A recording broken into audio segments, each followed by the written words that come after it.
All right, thank you. Welcome back, everyone, for our next training day in our series for this month. I wanted to talk about a couple of things and do a couple of things differently on this meeting. We're going to open it up with updates that anybody may or may not have, but we do want to go around the room, and even before we start the slides. So, if anybody has anything with regards to assembly build out regarding liaisons and your participation with that or your effort, anything that you have that's of an interest from your General Assembly with regards to Assembly Militia, anything that you may have close by you or nearby you or just off the top of your head, anything that you would think that as an Assembly liaison you can participate or that you are participating in your assembly or that you'd like to have questions answered here and now, just anything along those lines. And we'll take the first 15 or so minutes going over that. Hey, Joe, this is Paul in Florida. Hi, Paul. Hi there. I had sent you I don't know if it was a text or an email about this, but Thursday night, we were talking about the peacekeeping task force, and it was kind of came in reverse. So I said, you know, one of the things that we have the capacity to do is help to bring like the state assembly and like a district assembly together, or the Continental Marshal Service or the U.S. Marshal Service, because they're kind of like competitors, and the peacekeeping task force, we really don't have a counterpart. And even on the other day, it said that the United States doesn't have a standalone peacekeeping task force, only the United Nations. So I was talking to him about, talking to the assembly about that. And then Ralph Moore, our coordinator, he said, well, the PKTF and the Continental Marshal Service, they'll only be here if they're invited. And so, of course, I just listened. And then the way he was saying is they would contact their competitors directly. And that's when I said, well, one of the things they are trying to perfect is the handshake. And that is a way to really make what we're doing non-confrontational and being peaceful in a way. But nobody had a word to say after that, and so I just yielded on the call, and that really didn't sit too well with me. So if it happened and a state assembly is thinking that way, then that means other people are thinking that way too. Yes, Paul, thank you. And by the way, everybody, Paul took the initiative, Paul and I, just to kind of show you the creativity that Paul has for Florida and as a liaison. He scheduled a meeting to have an initial interview with myself. Then he actually took that and offered it to the entire assemblies for Florida, I believe. Isn't that right, Paul? That's correct. Yeah, so he's doing his part, exercising or practicing handshakes, being cordial, being approachable, being presentable, all of those things, and that's great. But one thing that all of the assemblies need to know as you grow, when your assembly grows to seatment, meaning all of your officials have been elected and those election announcements are through the circuit, are in circulation and for a certain amount of time, then it comes to where the federation uh, goes in and offers optimism towards what that assembly militia offers to its state. And then is the time, if an assembly militia pillar is going at it completely by themselves, that's fine. But to receive off, I guess you want to say validation is the word. Validation to their benevolence that they are indeed focusing on community building, state border defense. There's nothing where it could be interpreted or misinterpreted as belligerent or even a neutral, which is really not, can't be interpreted as being useful for their state or not useful, because there's a stance within each state, and then their interpretation of militia is one that would be belligerent, neutral, or non-belligerent. And this is going towards any group of people that are not part of their National Guard or their State Guard or the Army Reserve, which is on every state. And this works in tandem: Army Reserve and Army National Guard, and then your State Guard. All three are components that exist on every state. But when it comes to the American States Assembly, they have a pillar that is built towards offering defense towards their state. So when it comes to validation, if, let's say, Florida Assembly is saying, well, only when you're invited, that makes sense. Of course, it makes sense. It's we're in a position where we're offering the validation effort ahead of time, and that's great. But if now when we go in, even without a liaison, now you can see how the Ohio Assemblies kind of shows a little bit of delay in their efforts, because they may not be aware of what the federation is advocating for. Offering their, as public notices around the world, how well regulated, which means equipped and educated, how well regulated is this assembly militia pillar with regards to state border defense. So then, without that, like Paul here for the Florida Assembly, showing that we're here and available and to use us as the assemblies go, it's best to do this ahead of time and to know all of what we're offering and all of what we're capable of, instead of, well, we'll wait when we need you, those kind of things. So, and another example, Paul, you mentioned that your coordinator mentioned, well, we don't need marshals until we need them. Okay, well, that seems a bit of a quandary, because how would we know to what capacity the states need a marshal unless they're already working with and collaborating with each county reeve? Because a continental marshal is there to offer land and sea jurisdiction services towards, in, and through every county, and then bounding out of each state.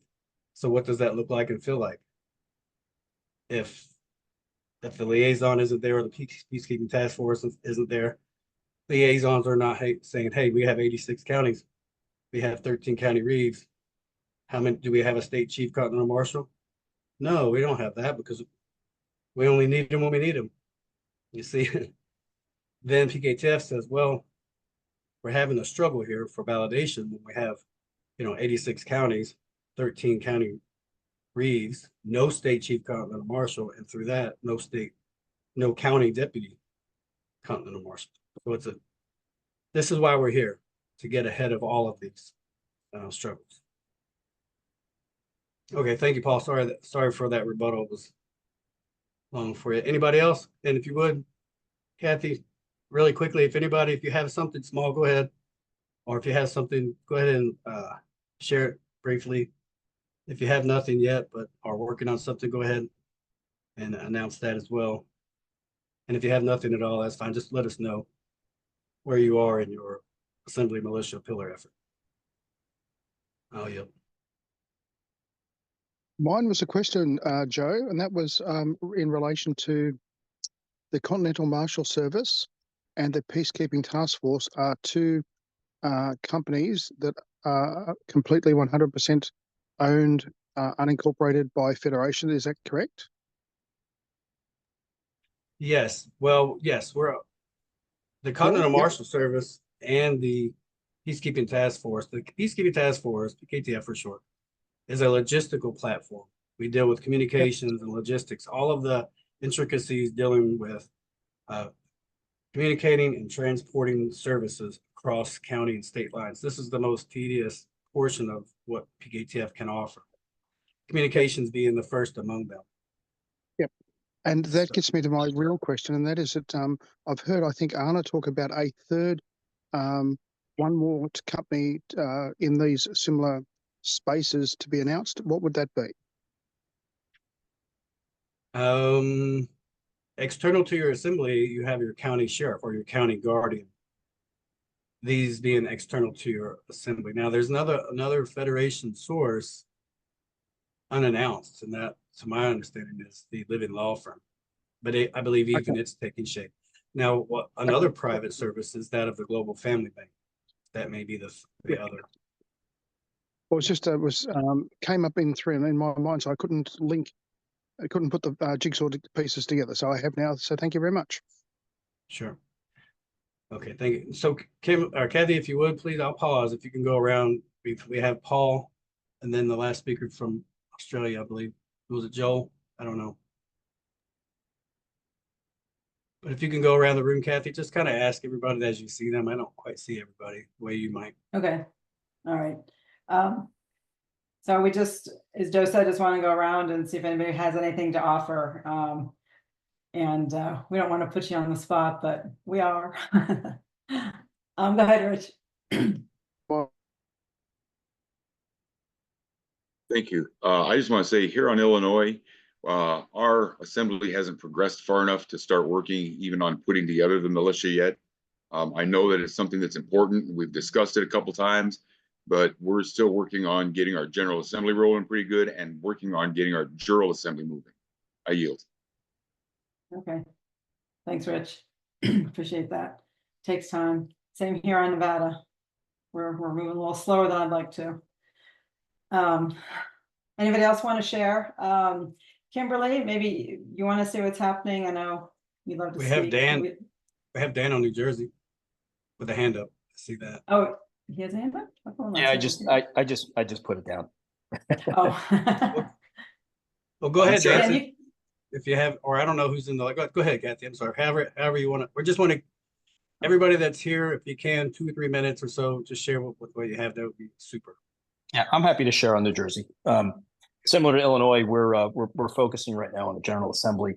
The militia pillars not up right now, so it's again we're kind of trying to focus on the General Assembly and getting things organized and getting things operating the way they should at this point. So thank you for letting me share. I yield. Okay, thanks, Dan.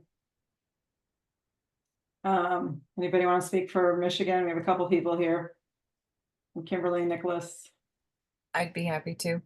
Thank you. Okay, then Lori, well, you can go next, Lori. Go ahead, Kimberly. Thank you. Good evening, everyone. We're having a lot of exciting things and growth happening on Michigan. I am a bit overwhelmed with how many things are actually going on here, so it's a little hard to report because I'm not sure how much and what to report. But we on Michigan have all agreed that because militia is one of our primary duties, that we actually are very much in order, in place, and very much building towards this. We have lots of things that go on with relation to some of the militia work, and just communication with each other, supporting each other with regards to how to do things, helping each other with herbs and just how-tos. So we're doing some of the basic services and sort of supporting each other and getting each other references and stuff on that. With regard to communications, we're working really hard in the communications department. We actually were just able to procure our first 2 radios and have just started getting going with that, and have a lot of exciting opportunities that we hope to bring more information in the near future on that, but still a little too new for me to report really healthfully at this moment in time, but hopefully in our next meeting we'll have a lot more fun things to share. So with that, we've had our great outreach event that we had on Wednesday. Made some really great friends sort of mid-state, and made a really great friend in the restaurant owner who is really willing to work with us, would like to meet with us once a month, and said he'd close his restaurant down to make it happen. So he was one of the ones that stayed open business-wise during COVID and national news and so on. So it would be a big help for us in all of this. So got to meet up with some of the ASNs that had not realized that since the third of rendition of our assembly went down, that we were back up in force. So excited to hear that we were up and in motion and working really hard. So yeah, I think that we've got a lot of positive energy in Michigan. We've got a lot of great things that are coming together for us, and we're just really excited to be building. And we all love militia and are so excited that we get to participate in something that we get to correct the record. And it's a peaceful militia. It's about serving and protecting and helping one another and building a community. And we've got a great community on Michigan. So with that, I would say we've got our militia moving and eyes on the target, and we're just we're coming to have all of our 4 pillars done and be standing and then seated. So with that, I yield. Thank you for the opportunity. Thanks, Kimberly. That's great. I'm glad things are going so well. Okay, Laura, you go ahead. Then Nicholas, you can go after her.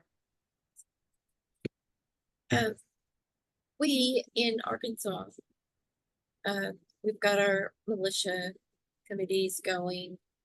The biggest thing on our list is getting the radios that are available. We have a lot of other plans. We don't have a lot of assembly members, but we do have a core group that are moving the committees along, and we are really focusing on our role as the militia and what we need to do next as far as we've got plans for the communications, and then we've got several other steps after that, but our main concern right now is the communications. So everything's moving along. We would like to see more participation within the membership, because there's still just a core group that even on assembly meetings that we have every week or every other week, that we're the ones getting things going, and it's really hard to get some other members, ASNs, involved and get on participation with us. So but as far as the committees go, we're doing good getting things set up. That's all I have at the moment. Okay. Yeah, it's always, I think, difficult getting people involved, and I think whatever Kimberly's doing, it's great. Some states just seem to get more involved and others don't. I'd say it's just consistency, keeping doing what you're doing. And then Joe's going to talk a little bit about the communications. So he'll go through the radios that we're promoting and go through that a little bit for you, and you can ask any questions then as well.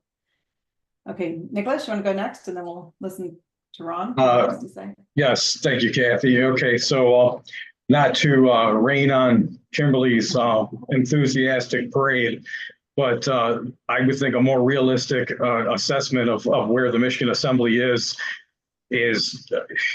another maybe 60 days to possibly even the beginning of next year before we could genuinely commit to the General Assembly and concurrently with the Assembly Militia.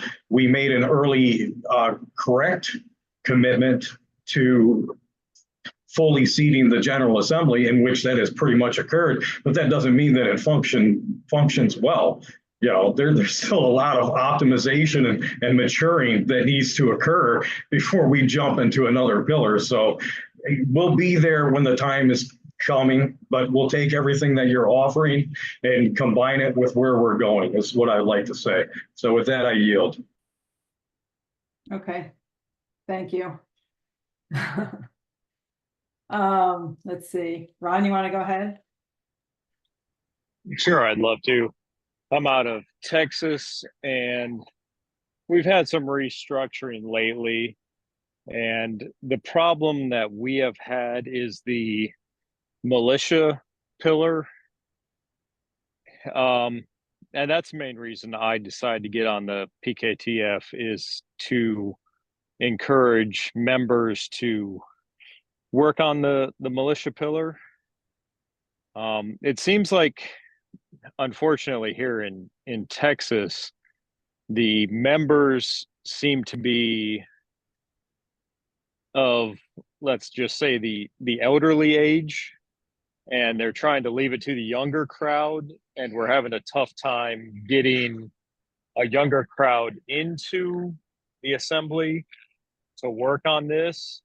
Just personally talking to people, they are very, very knowledgeable and they have been very helpful to me, but they don't just seem they don't want to be too involved because of their age. And that's kind of the problem we're running into in Texas. So that's why I decided to step up and be part of the PKTF to encourage the growth in this area. So that's kind of where we're sitting at. We had a restructuring lately, and Anna has been very helpful over the last 6 to 8 weeks working on our restructuring method. And kind of what's been discouraging to me is listening to Florida and how successful they have been, and Ohio as far as getting members.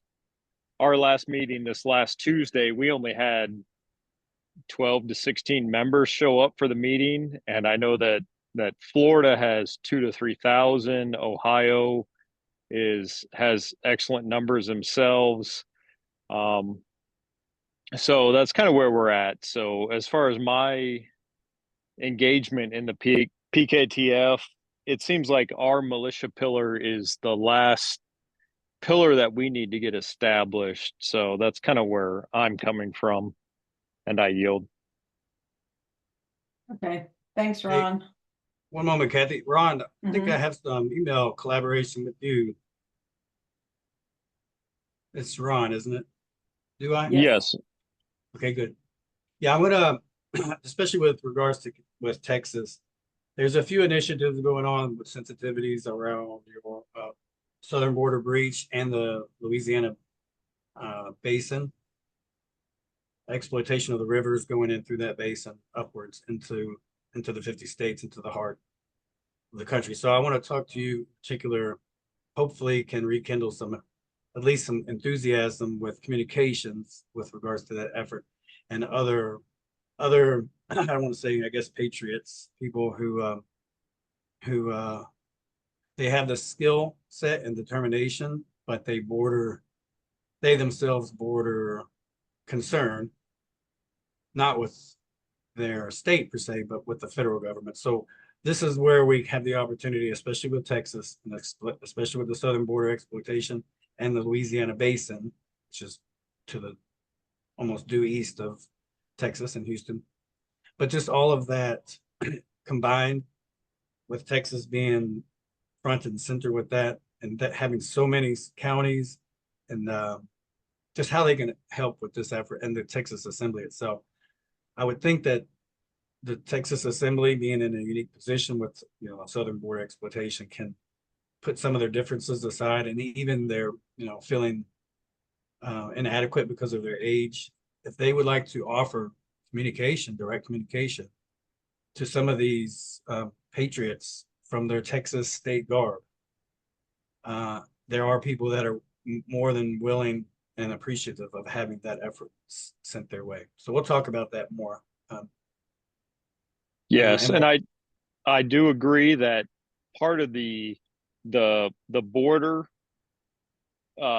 group was one of the issues that we have had recently, that Anna addressed, that they were not living up to their expectations. So she did some restructuring on that. So I do agree with that is part of the restructuring that has been done. So that is one of the main reasons I've decided to be part of the PKTF, is that to get that back on track. Yes. Well, I definitely appreciate that, Ron. And there are a couple others. I think the Texas Assembly Marshal at Arms, I believe. Remind me of the name. Sorry, though. I don't usually work with Marshal at Arms, but Yeah, no, I'm right there with you. Of course, since you asked, I forgot. But no, he's been great. He Yeah. has not been an issue at all. well, again, so we'll just nurture the need and the rekindling of the Texas Assembly. Once Okay. the Texas Assembly, and in my own opinion, I mean, this is a huge motivational facet, you know, a Right. And moment for the for and for the most part, we have the pillars set up. The militia seems to be the one holdup that we seem to have as far as setting up the 4 pillars. Okay. Well, thank you, Ron. We'll definitely talk more about what we were referring to and with regards to Texas. So Excellent. Thank you. sure. Anybody else? Go ahead, Kathy. I was just gonna ask if anybody else wants to talk. It's top of the hour, so we may want to get started. Unless anybody going once, going twice. Well, that was good. If no one else has anything else, that was a pretty healthy contribution. So thank you for everybody. And I know we have more on the call that you know, if you have something to share towards the end, we'll go ahead and do that. I wanted to stop on this slide. We did touch on this last meeting. This is with regards to what Florida mentioned, and they're not yet realizing the significance of having peacekeepers external to their assembly. And Paul, I think you mentioned that, and it's fine. I mean, that's great, even without that familiarity of having peacekeepers on your county, which are these 2 assets here: County Reeve, Continental Marshal. These are county-based peacekeepers external to your assembly. And so if you have a marshal at arms and an ombudsman, 2 internal peacekeepers, well, then that's great. That means your assembly is getting along very well and maintaining decorum. And you yourself being that interface between your assembly, your state assembly, and your own counterpart, which is a state-of-state function. And now your county assemblies, which are completely sovereign, all sovereigns, all American state nationals on their county, not serving at their state, they're all national. And that includes your county reeve and your continental marshal. So you can, as you would, just continue to, gently remind your assemblies of the counties where they are, that they are deserving of a county guardian, soil jurisdiction, and their augmented peacekeeping land and sea peacekeeper, continental marshal. So you can just kind of emphasize this. And of course, everybody has access to the replays. And so if you are struggling with trying to gain some traction, notoriety from your assembly at this point, just remind them that you're there through their assembly militia that offers exposure to peacekeeping services outside of their assembly. Okay. And that they need those. Ryan, still have you have your hand up? Go ahead, Ted. You're not sharing your screen. It sounded like you were talking about a particular slide. Oh no, that's right here, this slide. I can see it. Yeah. I can see it. You can see it? We can Yeah. see it. How are you? Really? You can see it Well, from across the room. That's why I have that interesting. other monitor going. All I I can see see is it. you. Well, I'm recording, so I need to fix this because it's seeing what my screen is seeing. So give me 1 second. I don't know why I would not be able to see screen share. I'm not sure because the view is on speaker view. Yeah, it's not showing on mine. Let me pause the recording for 1 second.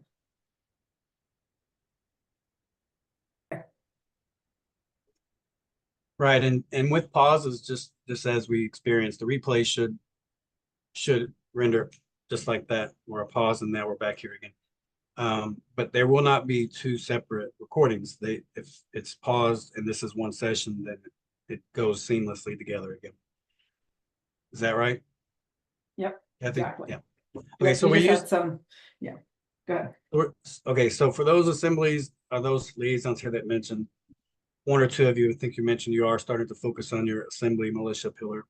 I'll just let you know my experience in almost 25 years in the military, serving in all three Army components, active guard and reserve. And with the assemblies and knowing the difference between jurisdictions, contracting, subcontracting, state and state of state, all of those facets, National Guard, State Guard, all of the differences, and appreciating them all. Okay. I, being a Kentuckian myself and a coordinator for 10 and a half months years ago and in good standing, I was pulled towards assisting the Federation with assembly militia development. And that my just raw appreciation for it and just natural coexistence within that service. So I'm probably a born peacekeeper, and I'm fine with that. So, and it's timely that the Kentucky Assembly has an assembly militia pillar stood up, and my sharing the appreciation of having both the General Assembly and the Assembly militia functioning almost simultaneously. And this is just in my purview, knowing this. Everybody needs their courts established, and then their international business exercises and those things taking place, of course. Some would say what comes first, or how many go work simultaneously. I would say that, of course, the General Assembly, we talked about this right from the beginning of this meeting. And it would seem to be a really harmonious coexistence for the Assembly militia pillar to exist. Everybody bringing their skill sets on behalf of the state, by default to their counties, and it just starts to grow and resonate. And everybody's, you know what, I've worked in the courts before, or I'm coming from a family of lawyers, I'm paralegal, college, these kinds of things, a law,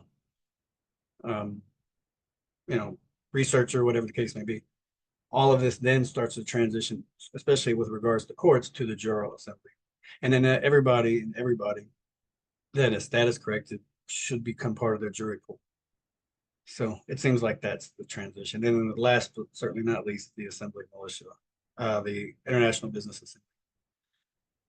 So part three, I just wanted to use the Kentucky Assembly's militia seal, just to kind of put something in there. Ohio has one as well. And I could have used that one. Maybe in future meetings, if anybody has an Assembly militia logo, they're called logos. And you might have a variation of your state seal or something completely different. So just wanted to use that as an example for part three of the liaison role. Let me go back to this real quick. So we're talking about tying everything together at the state level. And as liaisons, focusing on the success and validation of the Assembly militia. The liaisons, and let me just emphasize this, and I can't emphasize it enough. The liaisons do not dictate anything that the Assembly militia service offers. It's only that we validate to the Federation so that the Federation can validate worldwide by way of public notice, international public notice, that assembly is functioning in a non-belligerent manner. Okay. Does anybody want to read these sections? I believe this is where we left off 2 weeks ago. This is centering our attention on state assembly militia success. Anybody want to read out any A, B, C, and D?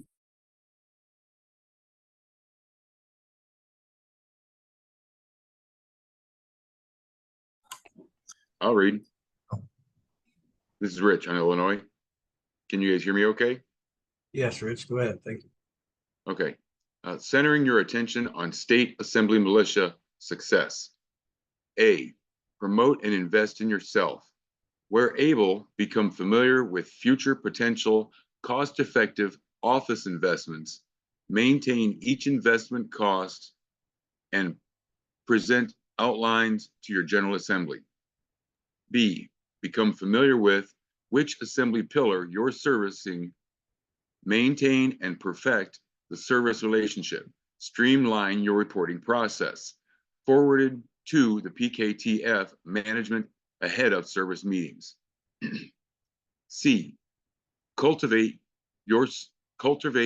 your search and research skill set regarding Federation archives, PKTF resource information, and assembly development information.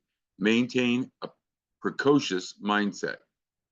And D, comprehend to what degree your office offers a cyclical approach to evaluating, educating, and coordinating bridge building interface strategies. Remain centered on this particular obligation. Thank you, thank you. Any questions with these? I'm a little bit retentive here. I see a little typo here or font coloration off there, so I'll fix that.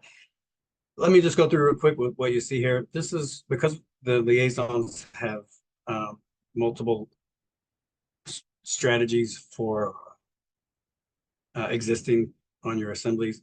For instance, the Louisville office, we maintain an office and a mailing address, but we don't at this time unless it's for interview purposes that are scheduled ahead of time. We don't maintain a office behind the door, close the door, open the door on a daily basis. This is because we maintain a cost-effective approach. We do have access to our building, the entire bottom left section and the basement, the sub-level where conferences are held. But these are, we retain those as an as-needed service, so we don't overexpend our costs. And of course, this is a fiduciary exercise and a prudent man exercise because we have people and investors that we have to answer to as well, who helped to get us where we are now. So, and that would include yourself. So if you would like to invest in, like for Paul, for Florida, for instance, Paul wanted to say, you know what, I'll use Regis. I'll inquire about how the Louisville, Kentucky Center is established. I'll inquire what's the most cost-effective way to provide that. I'll go ahead and offer that to start, exercising how to speak with the state, how to speak with the U.S. Marshals on your state. I think Florida has 2 of those. How to talk with your state police through their fraternal order, their labor union, fraternal order of police, their underwriters, all of the National Guard Bureau, your state guard commander, if you have one. Kentucky doesn't have one, Florida does, Ohio does, just as an example. And knowing those things too, this is where that precocious mindset comes in, which is what this slide's referring to. So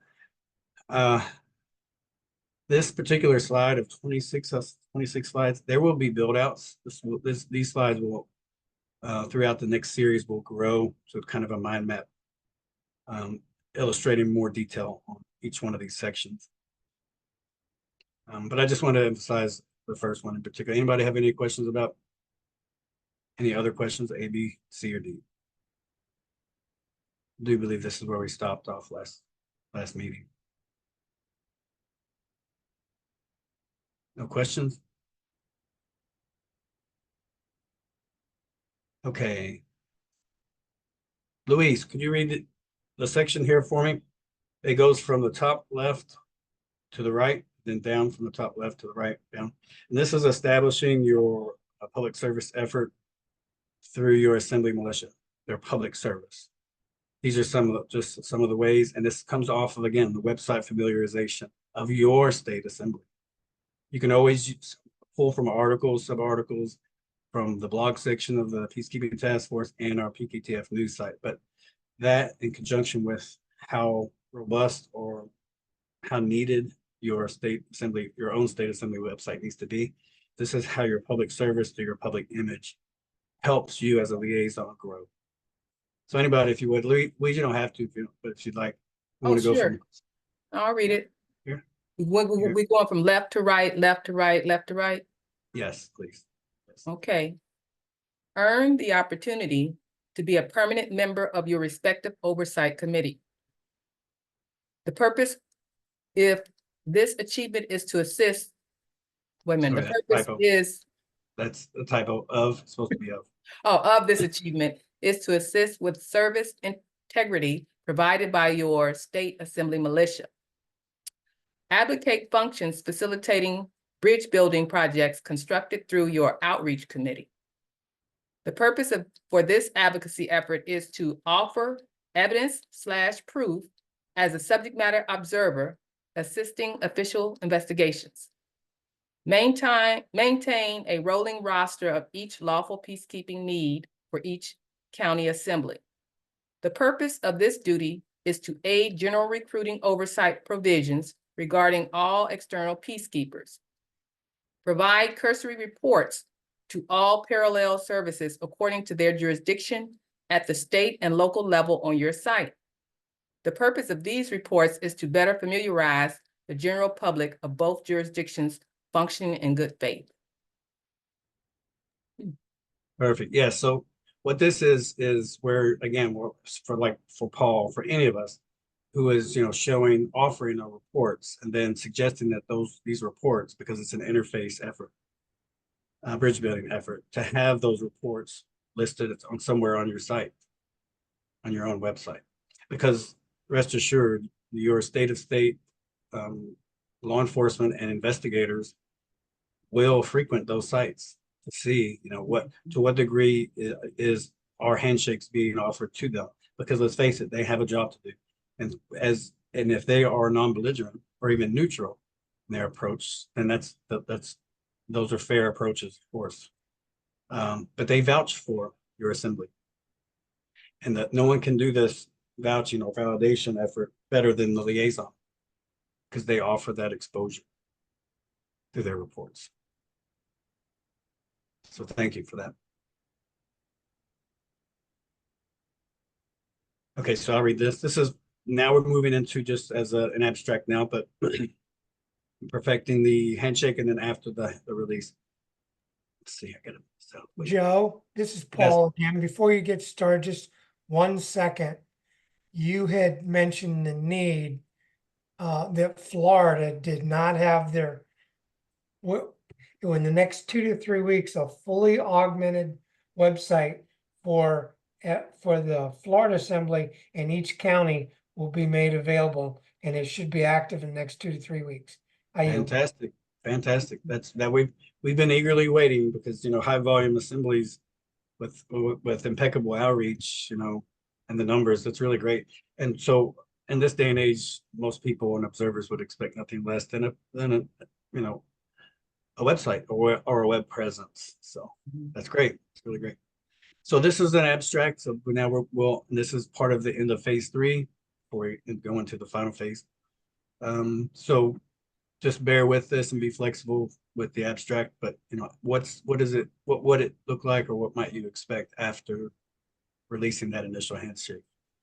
And this goes also from left to right. We want to cultivate all professional relationships while postponing or suspending all counterproductive relationship. This builds on each carrot next to each other. But what that means is, if there's something that, if in other words, if you're reaching out to your State Bureau of Investigations and they choose not to speak with you as a liaison, well, that's fine. Don't if relationships or meetings are postponed, or if they're canceled, no worries. You can.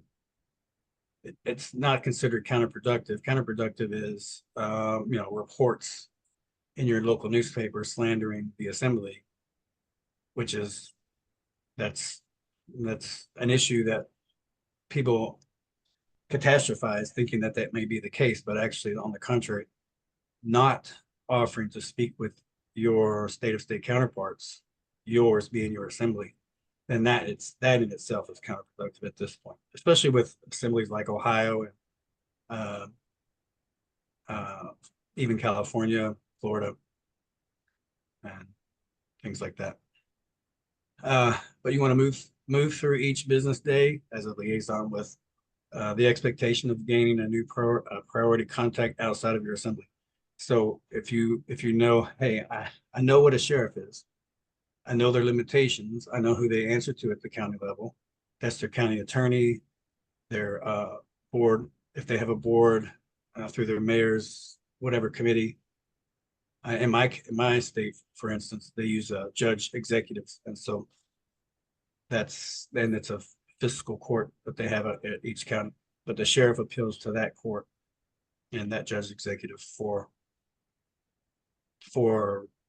proposals for annual budgets, those things.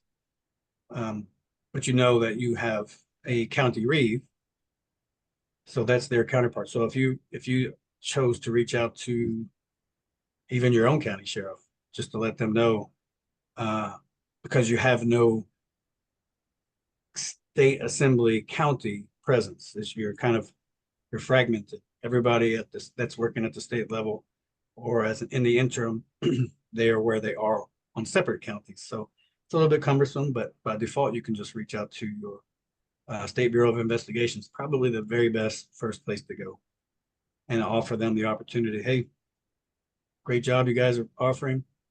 We know that you have a federal oversight yourself. We know, where that federal agency operates out of, the Department of Justice. Never think that you have to be nervous. You have no dog in the fight as a liaison. You're just advocating for assistance and just offering that mutual respect, and not present yourself as jaded or concerned, even if you have family members or friends who may have been treated poorly. But just as a liaison, you're just not in that position. And by the way, just by mentioning that, if you have been scarred by the establishment at the state or federal level, this is probably not the best place to be as a liaison, because depending on one's own personality, that may go before your intentions as a liaison. So if you have no issues, as they say, coming in with clean hands, that's always the best approach as a liaison. So finally, with this aspect, for cultivating a professional relationship, remain engaged with all potential future feature updates by way of international outreach campaigns. Now, this is Luis's realm here, and everything you see with the rest of this presentation that is in orange should have everything to do with outreach. Sorry, I don't have the time for it, unless you have something that you want to add at all, Luis, just let me know. What's the time? To 8:21? Yeah, we have about 40 minutes. Okay, good. Okay, in the second column, or the second row, inquire of both peacekeeping service jurisdictions how to offer, see another typo, a more streamlined interface function based on their operating standards.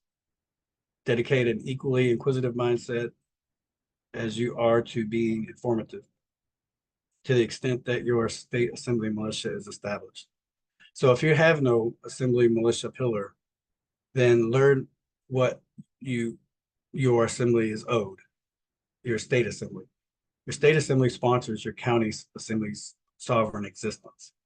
They don't say either way that the county deserves sovereign existence, but that they sponsor because they're the state, because they're responsible for the bordering content of your state.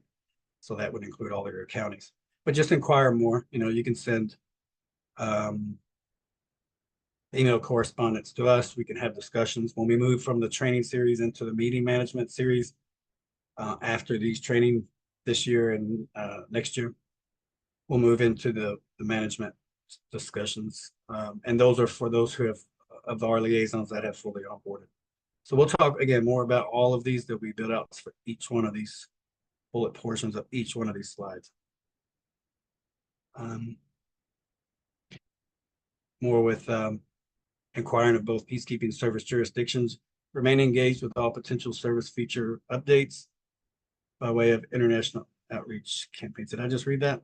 No, these are the same. Okay, yeah, that both facilitate outreach. This is where we're at, moving towards establishing a handshake. If it's cold and clammy at first, or if it's reluctant or shaking, maybe just hold off on that. It shouldn't have to feel that way anyway, but who am I to say that as a liaison, you may feel a little bit reluctant to shake hands with your state Bureau of Investigation or whatever they're called. But, or I don't know, I can't really decipher that. I can see how feels somewhat strange maybe to shake the sheriff's hand for the first time, because they probably never have shaken hands with the sheriff ever, but know that you come as a non-belligerent American State National yourself, and that you know you're comfortable with what you're working towards as a state assembly liaison. And that's bridge building. Okay, so outreach, this is what we'll talk about later on.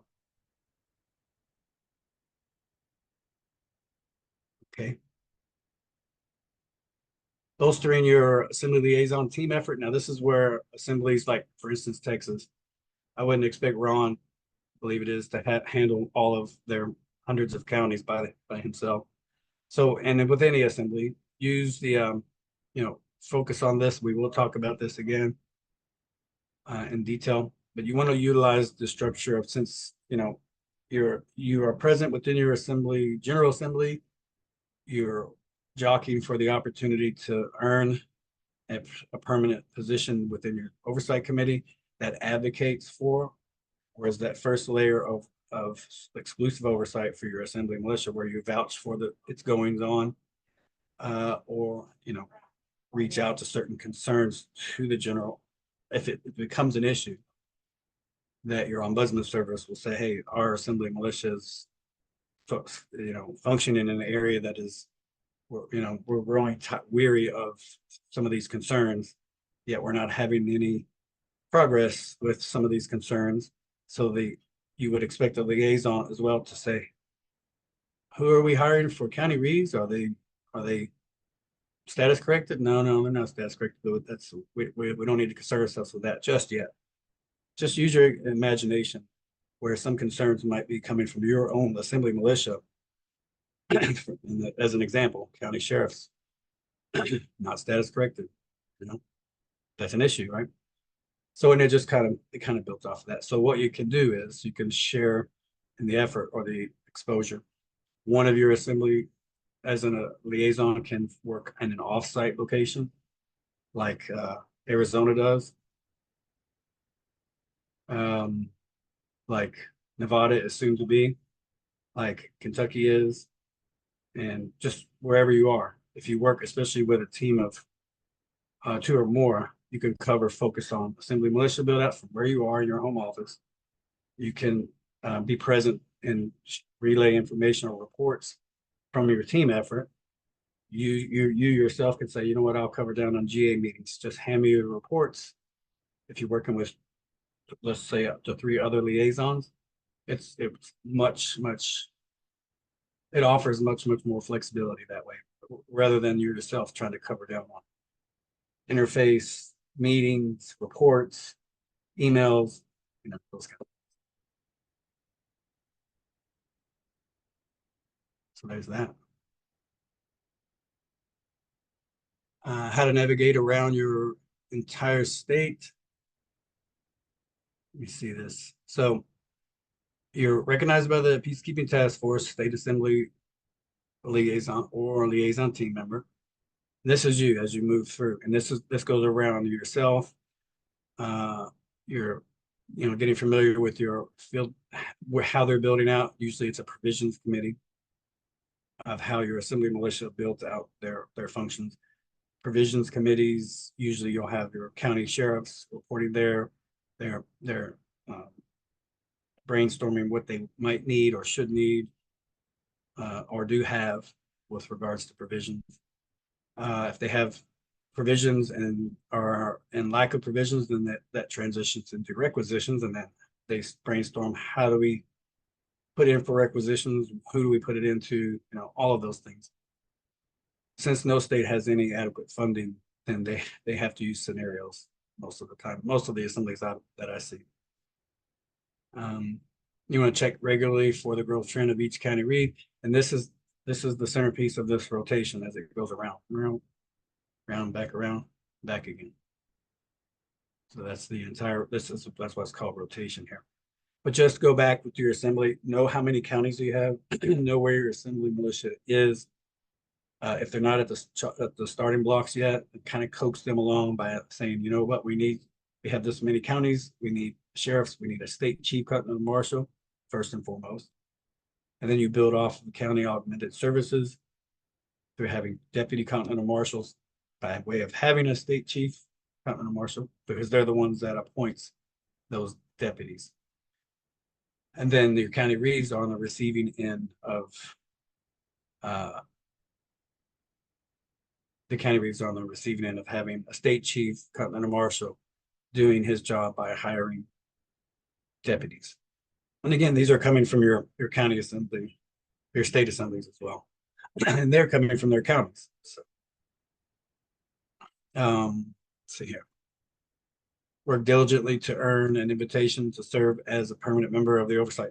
So this is what we're seeing here. We're kind of seeing a theme, a repeating theme, because this is what this presentation is about, showing even through the four phases of why we're meeting here, how they kind of repeat. So you want to work towards this. How you do this is you gain trust and familiarity within your assembly on what you're offering. Okay.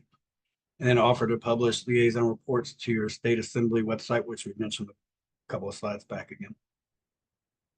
That helps to add exposure to your assembly of what you're offering, of what you're self-investing in, and just gain that familiarity.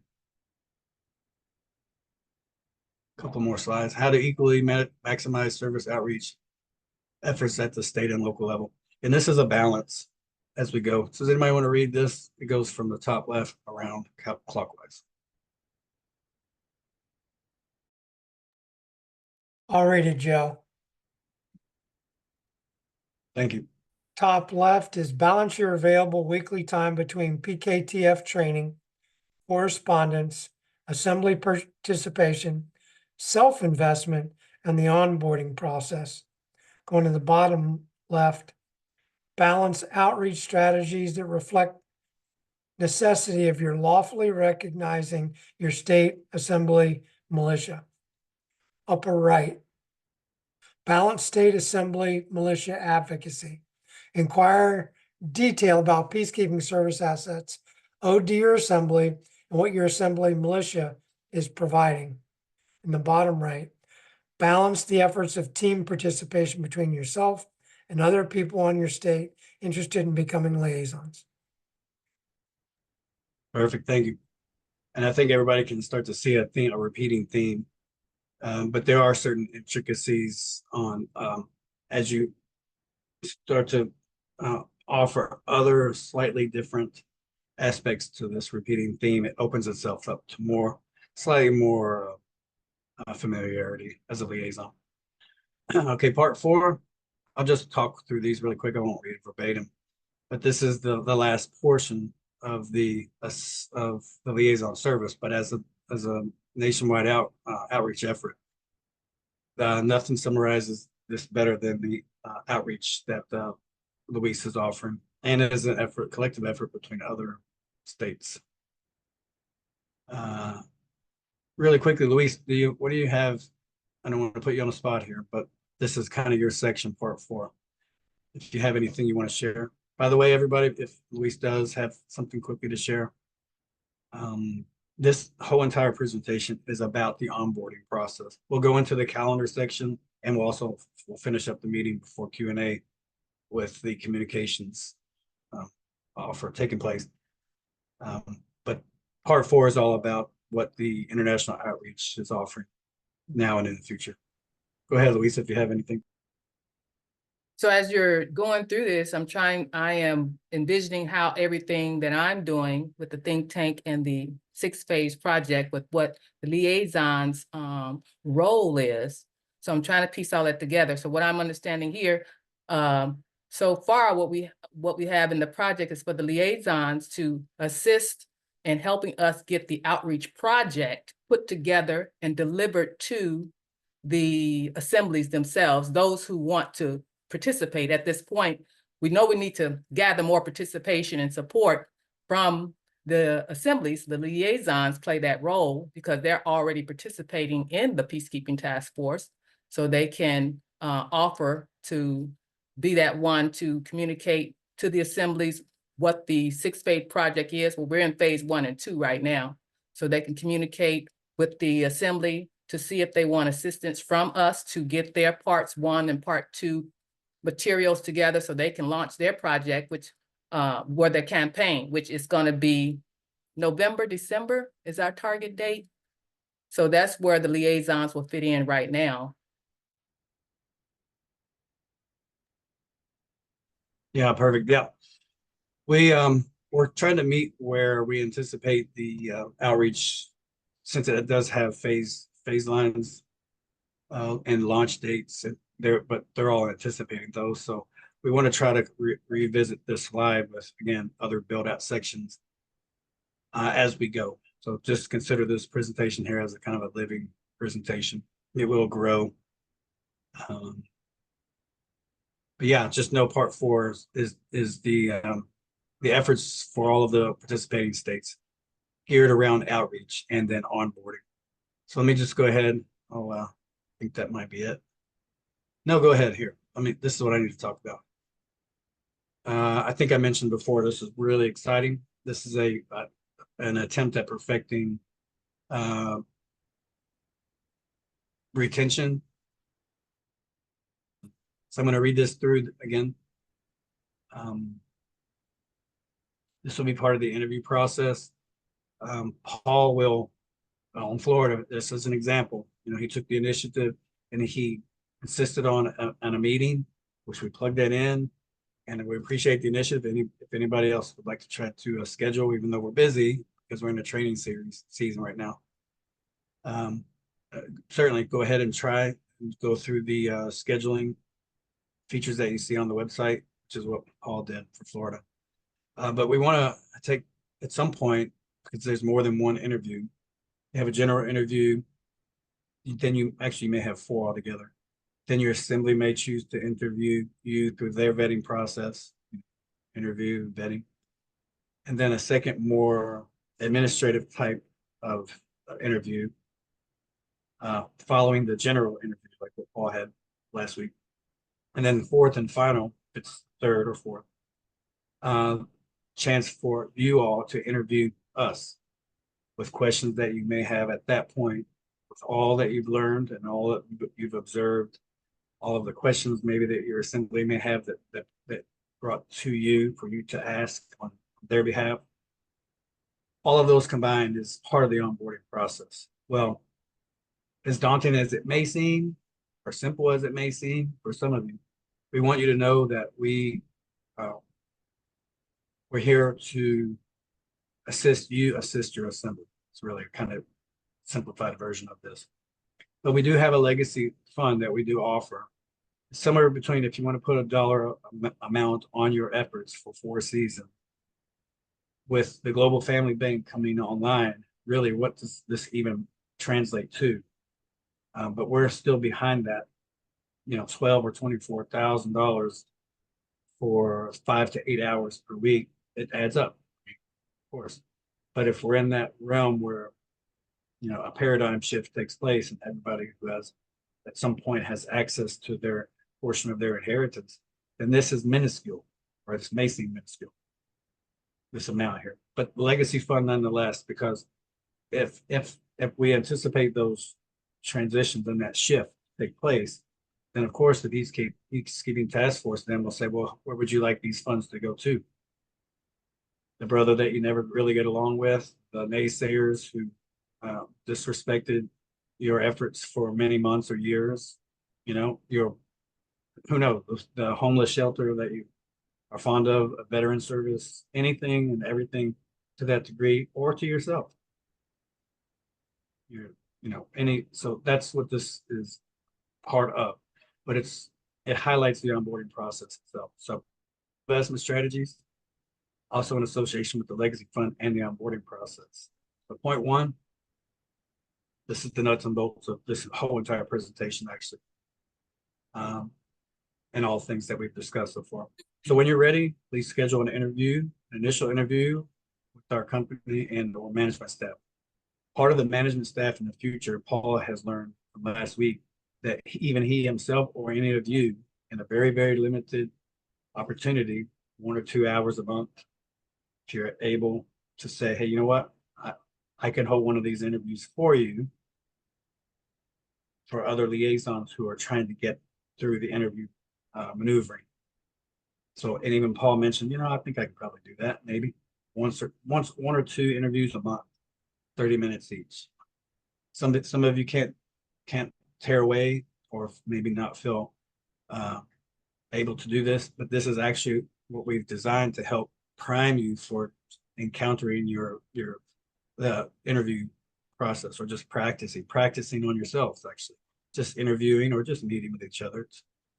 Most of us have been in some of these types of meetings for several years now, so it's probably second nature for some of you, but it's a really great way to practice. So anyway, so when ready, please schedule an initial interview with us, and if was an initial icebreaker, 30 to 40 minutes, sit down. Kind of a casual thing that we have questions that you can ask that will be asked of you, or if you're available, you can ask of other liaisons who are, setting up for the schedule. If acceptable to your expectations, then you move to step two. Step two, second interview will consist of more detailed oriented questions and answer opportunities around the overall service requirement. So this would be beyond the icebreaker, more talking about, how much time do you have yourself each week to study beyond meetings like this every other week for a training day for 90 minutes? How familiar are you with whatever, counterparts, those kinds of things, at least at this point, those kinds of things as part of the second phase. And then once you're accepted into the service, which takes background check, of course, like anything else, typically, and especially as a liaison, which is an intermediary between external peacekeepers, of course, even your assembly will probably take the opportunity to vet you themselves. And it's encouraged, actually, not just for the peacekeeping task force to vet you ourselves. I give you an example. Someone may step up as a liaison, it may even be yourself, who has shown an interest where the service resonates with you, but you yourself may not have really been engaged in your assembly. And through that, your assembly doesn't know you. So that's kind of a quandary there where your assembly is like, I don't know Stanley, but who is this Stanley? Well, we will let them know. Someone from your assembly is eager to serve in this capacity. Here's all of our training, previous training. This is what the Federation is offering. Here's Stanley. We have his previous interviews, of course. You can send a letter of recommendation, or if you choose to vet first and then send a letter of recommendation, just again, we're practicing the interface just through the onboarding process. Okay. Let's see.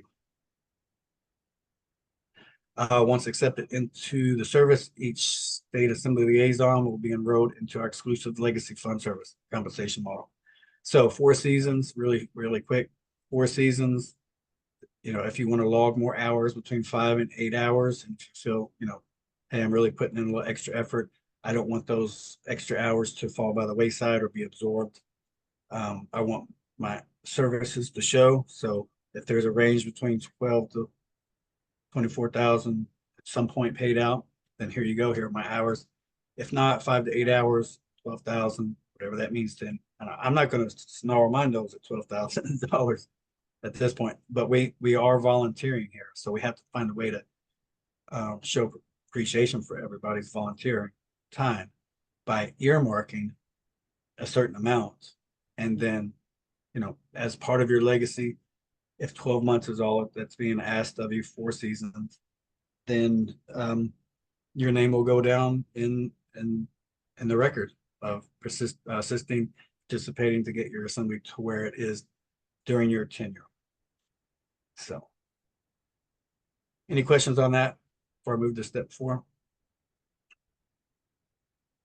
Still have about 20 minutes. No? Okay, the onboarding consists of Federation level background check, which is ran through the Continental Marshal Service. They've upgraded their security on their site as well, if anybody has any concerns about that before. And they're always striving to perfect their security, their own security. So you can go through that conduit, and if you have any questions about how to provide that, go through that. We'll send you a link to their vetting site. State Assembly Letter of Service Recommendation, and office placement evaluation. So again, office placement, would you rather focus on relaying reports to your General Assembly? Or would you rather focus on handing information and inquiring directly from your assembly militia, being 2 liaisons at that point? If you want to focus on outreach, that would be then 3 liaisons at that point. If you wanted to choose to focus only that way and not multitask yourself. And fourth and final, if you wanted to be that off-site, off-location liaison who actually physically goes and meets with your counterparts at an office. So this is what rounds out the onboarding process. This is where we are as a balance with it. We have a little bit of overflow. Just to show you guys, I'll just let the recording show this. If you guys want to go back, you can kind of see where we are here. It's 2/3 focusing on recruitment opportunities. The other part is service engagement. Most of what you're doing as a liaison is at your assembly level. And then the other portion is of a more condensed rounding out of that 100% effort with your outreach. You'll find at some point that your own counterparts or their own counterparts, your Continental Marshals are themselves already speaking to the U.S. Marshals. So you'll notice that you'll need less of a team at a certain point if you do work as a team, because your counterparts are at that point in the future already collaborating with themselves. Then they are starting to perfect the handshake. Okay, and then we have a future participation with county assembly liaisons. But since counties are completely sovereign, their excess success is through state sponsorship. And the Peacekeeping Task Force, we're not chartered to serve anything at the county level at this time. Maybe at some point. All right, any questions? I'm glad we got some of the questions that I wasn't hoping for out of the way from at the beginning. So we can move into another part. The last part with the yearly schedule. Can you guys hear me? Yeah, I can hear you. And then you need to go through what you're gonna say about the radios as well. Both of those. That was a great presentation, Joe. Thanks. You're welcome. Yeah, I'm seeing my screen change. It's good. Nice picture. I want to go there. It is. That is very zen. Yeah, and I don't like to have a cluttered monitor. It's never a good feeling. Yeah, you would hate Where my am I going? monitor. Where am I going here? Okay. So we're gonna go to the site. If you guys can recall, you want to be familiar with Peacekeeping Task Force site exposure as well as your own state exposure sites. We're always adding what we can, and we are constantly in need of adding more. As you can see, even the editors that we have, a very small handful, I think there's 3 of us, mostly myself, but sometimes 3. So even our presentations, you'll see errors, color code errors, or sequencing errors, or grammatical errors. So, and we're always trying to keep on top of those things. So forgive us if we have issues like that, but no, you want to become more familiar with these sites. Now you'll get notifications if something's added to our collaboration site or subarticle site, which is here. You'll see certain redundancy contact portions, like for instance, blogger here is the same as the site, but usually our readers still stumble on where to go, even though it may be staring them right in the face. So it's not an issue, at least as far as I'm concerned. We want to be as approachable as we possibly can be. So here's this, but I'm going to show you before this. So this is a regular annual schedule. I want to show you in a presentation format. Just notice that you'll see a light blue here, and then the legend you'll see on duty weeks, which is what we're in. You just choose a day. So let's just say September. This is not 2024. This is not 2023 or 2025. This is just a 365-day with the proper amount of days for each month. So 31 for January, 28 or 29 for February, 31 for March, so on and so forth. So right now we're in the vicinity of September. And so this would be the second series of 2024. It would be, but this is, again, this is not 2024 calendar. So we have a duty weeks. So let's say our training day is right here, you see in red. 13 days later, the next month following into the next month. 13 days from then, another training day. Now, duty weeks would be something where right now, after today, Sunday or Monday, Tuesday, Wednesday, whichever next day you have in your General Assembly meeting, you will actually bring excerpts from these trainings back to your assembly, where you see most fitting. Whether it's something current that you need to share with your assembly or something that you are trying to encourage your assembly to, focus on. So that's that.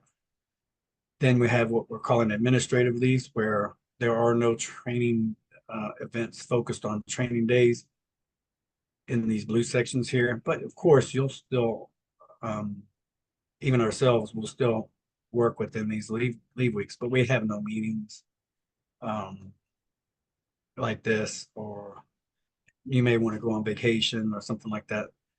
We call them administrative leave because typically in some organizations, admin leave, you still get paid.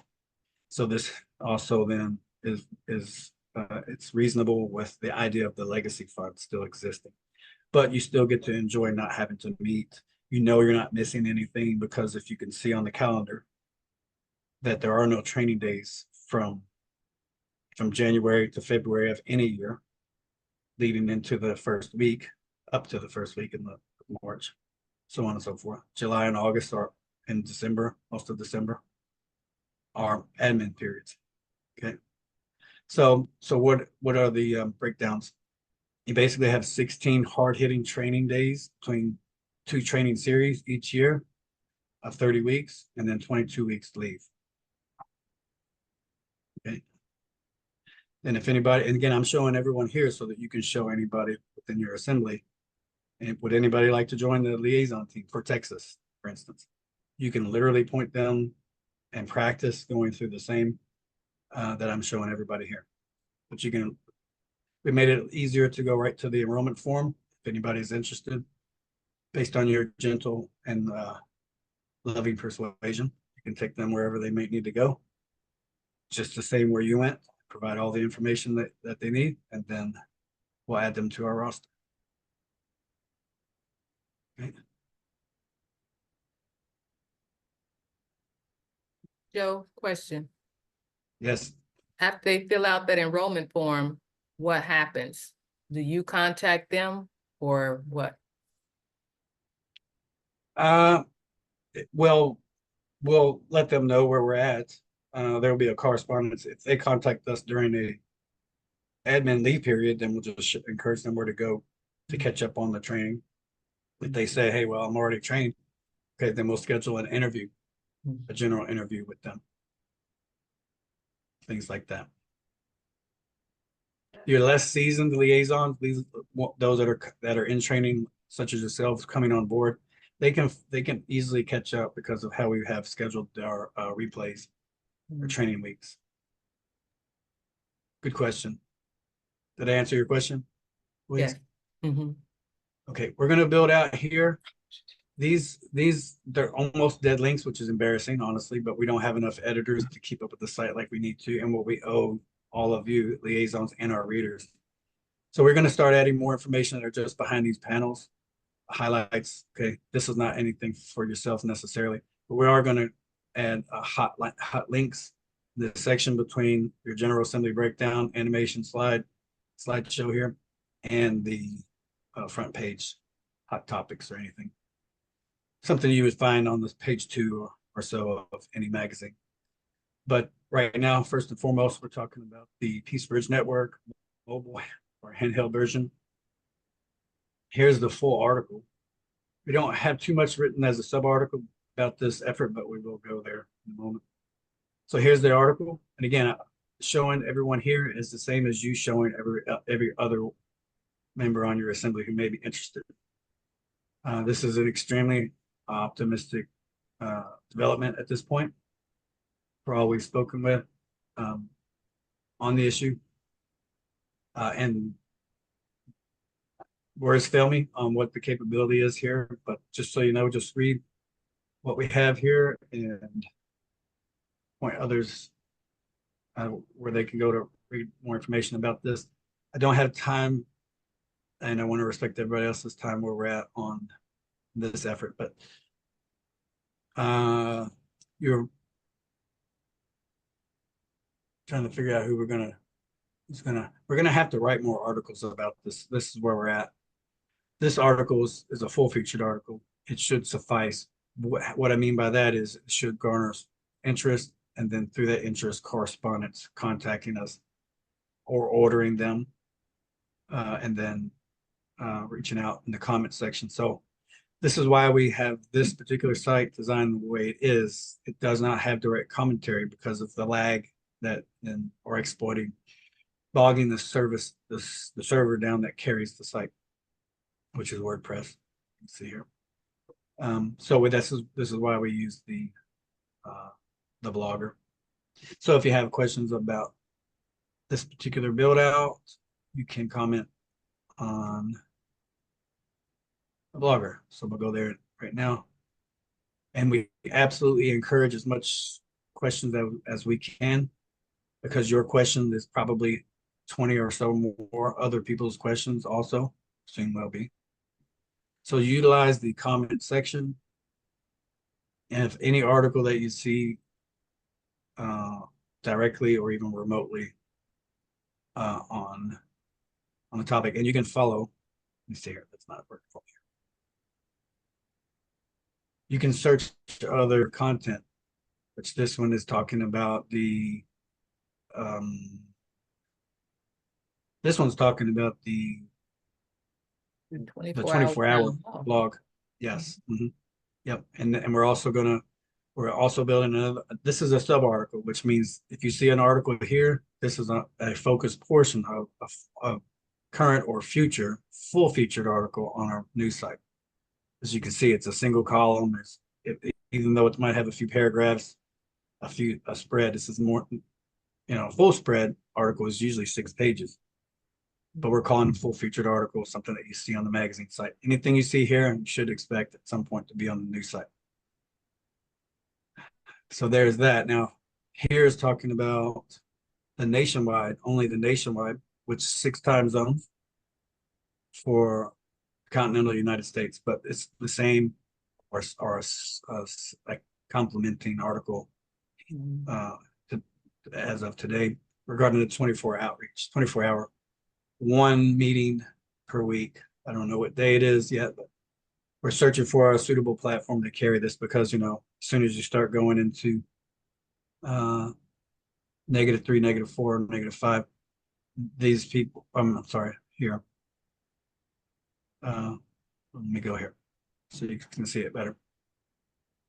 Once you start moving into -11, neutral 12, 11, 10, 9, these people probably most likely their first language is not American. So we're needing a platform that can translate, which is a visual translation or audio visual translation in real time. So we're working on that too. But this is not the communication that you can actually purchase now. This is something that you can participate in and maybe support if there's a support outlet built for one, but right now it's free. And it's being built. So let me see if I can find the article about the radios. But anyway, this is where you can go for communication, for comments, for commentary.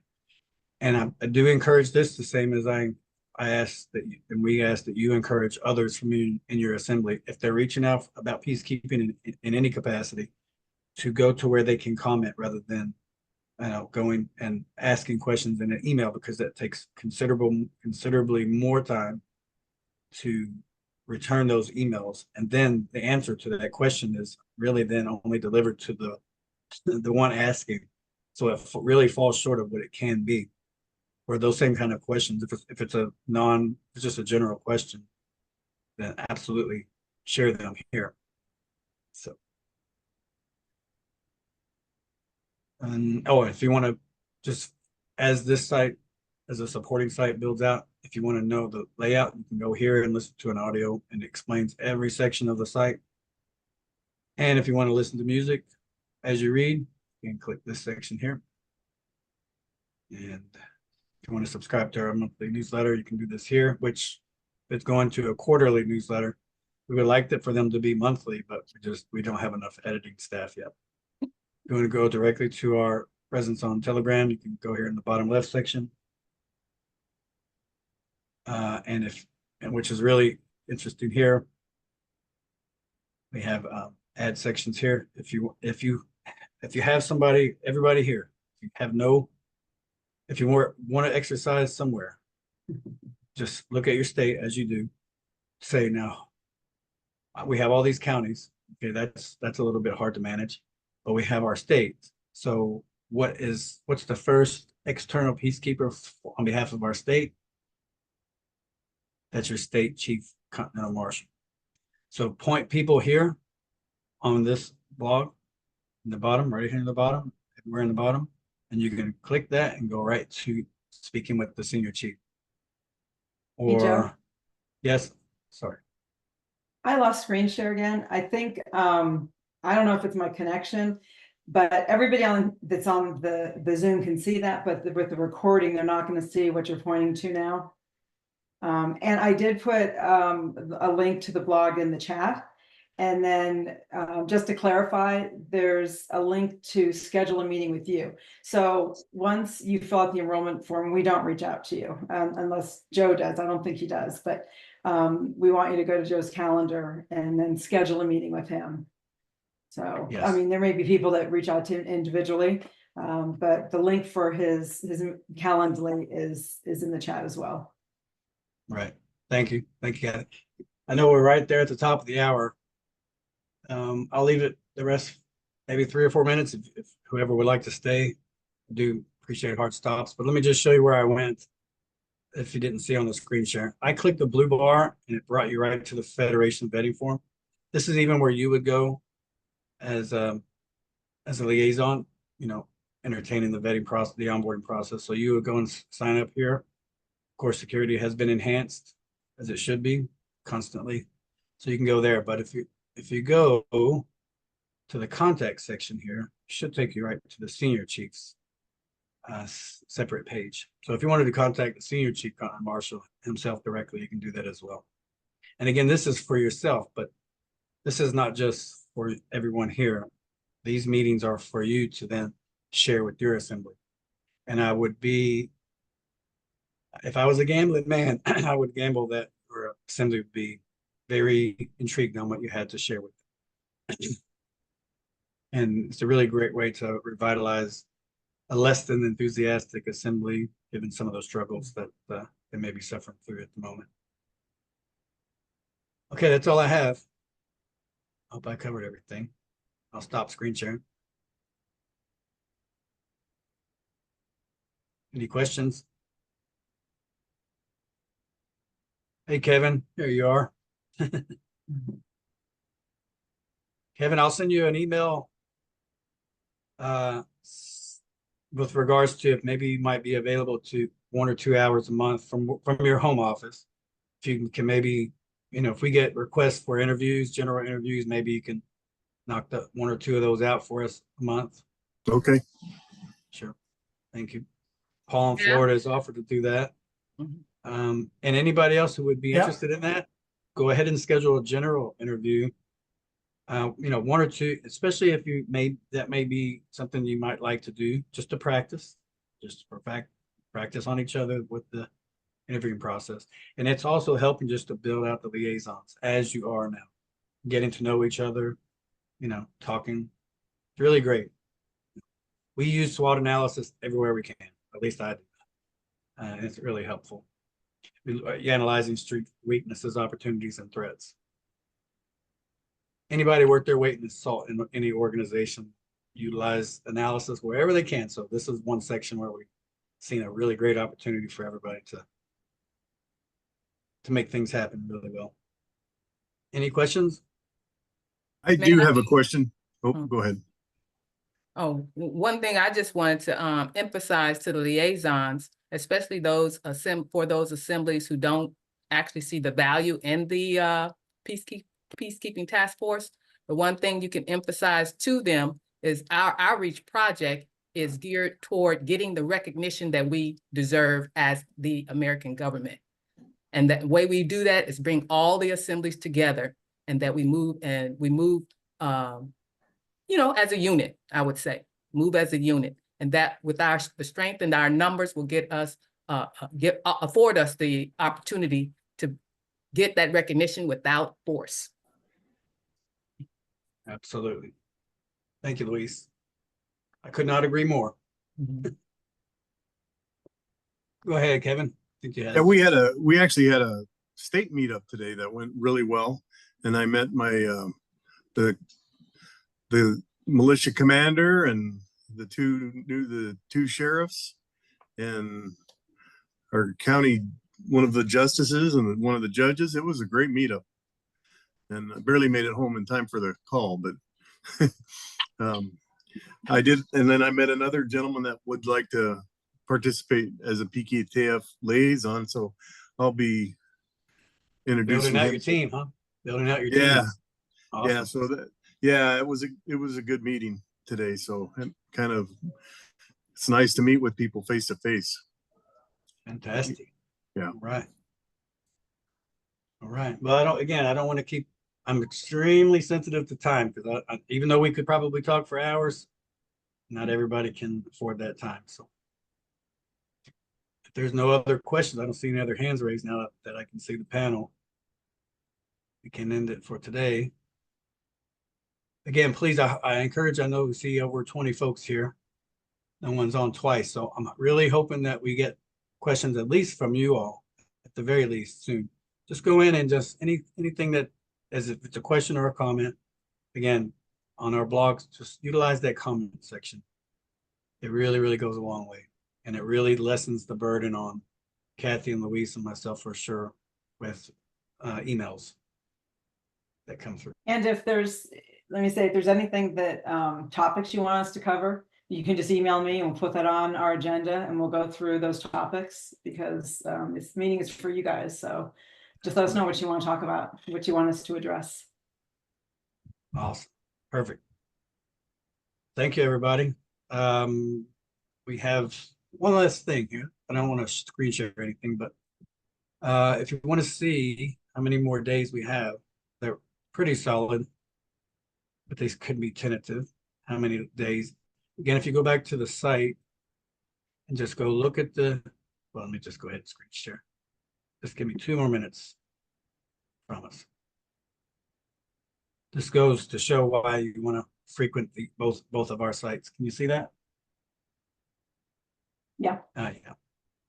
Okay, so here's a general countdown. This also shows when the next series, after admin leave, it'll show how many more days until series 3 begins, if we even have a series 3. Remember, 2 series per year. But so this is tentative about how many days we have left for training. Every single training day or weeks. Okay. So just go there and again, this is where you can say, hey, Fred, if you're interested, go to our site, go to the blog site and multiple ways to enroll. The same as you saw on the PKTF news site, click enroll here and takes them right to the enrollment form. We absolutely need the enrollment form, but just helps with, keeping up with who's participating. If anybody would like to be on these calls for these 90 minutes every other week, we wanted to be able to welcome them properly. So just point them there as well. And you can see how many days we have left between each iteration. All right, thanks everybody. Sorry to go over 8 minutes, but. Thank you, Joe. So the last meeting is in 2 weeks on the 28th? Okay, 28th. One last meeting. Okay, so I'll send out another reminder, hopefully it's more than 12 hours in advance, but I'll send out a reminder. Yep, and everybody should know. Same Zoom link. And everybody should know where the replays are, right? On YouTube. Yep. Perfect, Yeah. perfect. Again, point those to other people that may not even know what the liaison role is. Say, well, we have a YouTube channel, many hours. for through 2024 that can show you exactly what we do every other week. So perfect. I'm Thanks, throwing it in the everybody. chat just in case someone lost it. Okay, Awesome. I just put the YouTube in the chat in case someone needs to grab it. So, Thank you. All right. Thanks, everybody. Okay, bye, everybody. Bye. Have a great rest of your weekend. Night.